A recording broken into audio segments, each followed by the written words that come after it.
चढून दाखव. किती बाहेर जवळ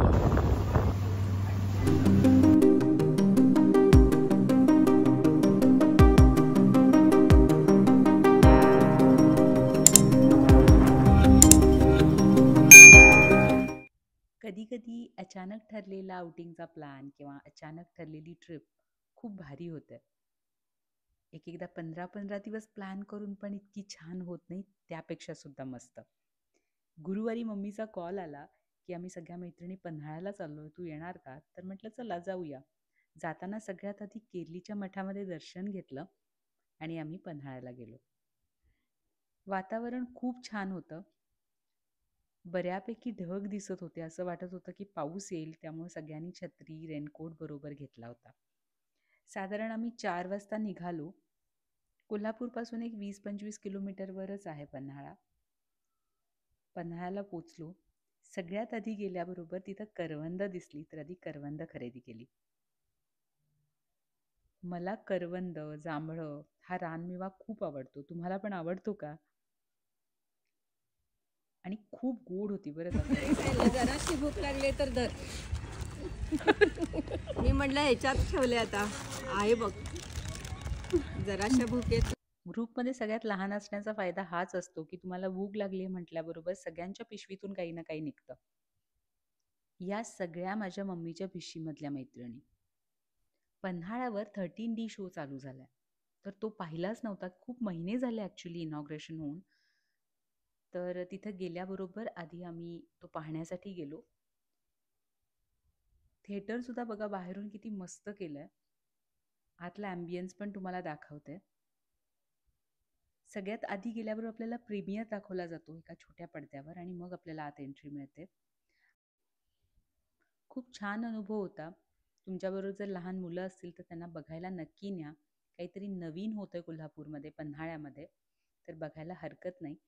तिथे पूर्वीच्या काळातले शिवाजी महाराजांच्या काळातील फोटोज, पेंटिंग्स, माहितीपूर्ण काही लेख, बरंच काही आहे बघण्यासारखं. छान आहे थिएटर. एकदा नक्की व्हिजिट करा. कोल्हापूरचे बाहेरचे पण जर लोक असतील तर जर आला कोल्हापूरला तर पन्हाळ्याला हे थिएटर व्हिजिट करायला विसरू नका.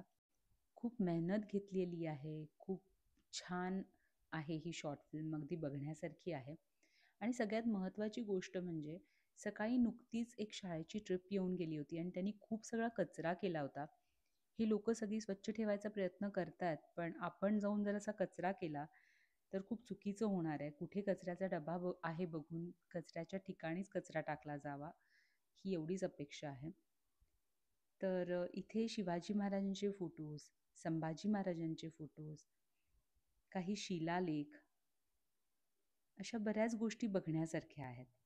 मी पहिल्यांदाच गेले होते. त्यानंतर इथे थोडे फोटोज वगैरे आम्ही काढले. त्यानंतर आम्ही सगळे ओपन बसमध्ये बसलो आणि छान छोटीशी राईड घेतली पन्हाळ्याची. खूप भारी वाटत होतं. वातावरण पण खूप छान होतं आणि पन्हाळ्याचा परिसर पण खूप भारीच आहे. कोल्हापूरकरांना पन्हाळा म्हणजे दुसरं घर असल्यासारखं आहे. रविवारी तरी पन्हाळ्यावर जत्रा असते. इतकी आने को आते जाते तन्हाई की तड़पाने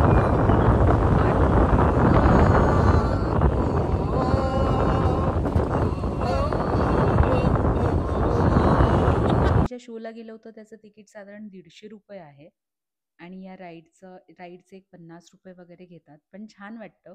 जर फॅमिलीसोबत गेला असाल तर हा अनुभवसुद्धा एकदा नक्की घ्या. छोटी राईड ₹50 आणि मोठी राईड ₹100. खूप मस्त वाटलं. त्यानंतर आम्ही गेलो तबक उद्यानाकडे. तिथे मस्त वडापाव ऑर्डर केला, भजी ऑर्डर केली आणि गरमागरम कॉफी ऑर्डर केली. त्या दादांनी मस्त गरमागरम वडे आम्हाला समोर तळून दिले. गरम असलं की काहीही छान लागतं नाही का? काहीही म्हणता येणार नाही, खरंच छान होते वडे आणि भजी.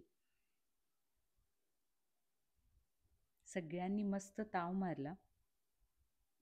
आमच्या या कॉफी लवर्सना मात्र थोडी डार्क कॉफी हवी होती, तर इथे तशी मिळाली नाही म्हटल्यावर माझ्या मम्मीनी आणि वृंदा आंटीनी वगैरे कॉफीची पावडर मागून घेऊन त्यामध्ये कॉफी घालून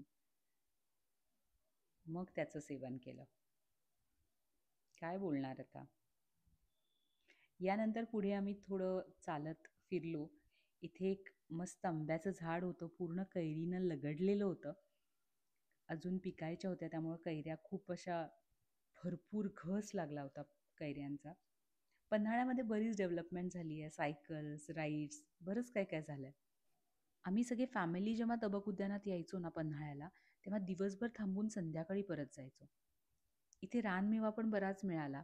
चिंच, जांभळं, करवंद, आवळे, ते पण एन्जॉय केलं. इथनं व्ह्यू बघा कसला भारी दिसतोय. कितीला हो, 4ला गेलो होतो आणि 7-7:30ला म्हणजे आम्ही परत आलो. पण इतकी मजा आली ना, छान रिफ्रेश झालो. आणि हो, फोटो तर आहेतच, भरपूर फोटोसुद्धा काढले. आकाश पण बघा किती छान दिसतंय.